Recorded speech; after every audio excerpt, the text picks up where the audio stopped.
nous sommes réunis à la fois pour partager des expériences, c'était ça l'esprit de Novaractic, mais aussi aujourd'hui pour rappeler les enjeux, et en particulier les enjeux du déploiement du très haut débit.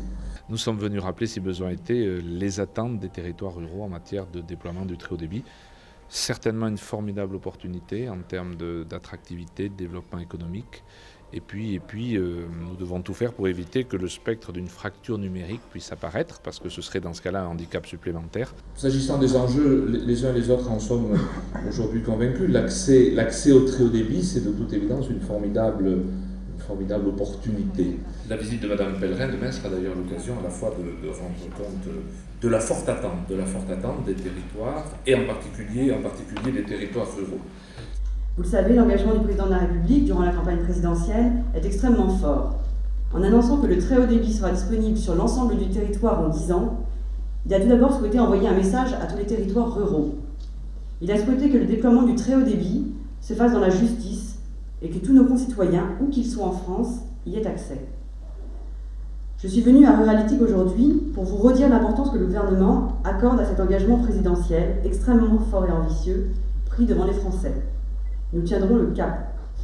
C'est le rôle du gouvernement que de fédérer les initiatives et de lancer la réflexion avec tous les acteurs concernés pour préparer l'extinction du cuivre à moyen terme sur les zones entièrement couvertes en fibre optique.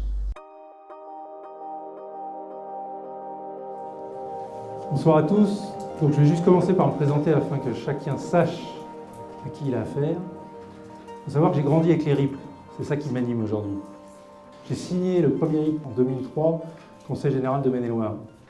Donc l'initiative, elle est simple, c'est fédérer l'ensemble des industriels intervenant sur les RIP. Et quand je dis l'ensemble, c'est bien l'ensemble. C'est-à-dire qu'on va de l'opérateur d'opérateur jusqu'aux manœuvres au fond de la tranchée. Et donc ça passe par l'équipementier, ça passe par l'intégrateur, c'est l'ensemble de la chaîne. Parce qu'on a réellement créé une filière. Vous le savez, plus de 3 milliards qui ont été investis sur les RIP. Derrière ces 3 milliards, on est tous dans cette salle, tous industriels. Ça nous permet de faire tourner nos entreprises, ça nous permet de créer des emplois. Le programme va être assez simple.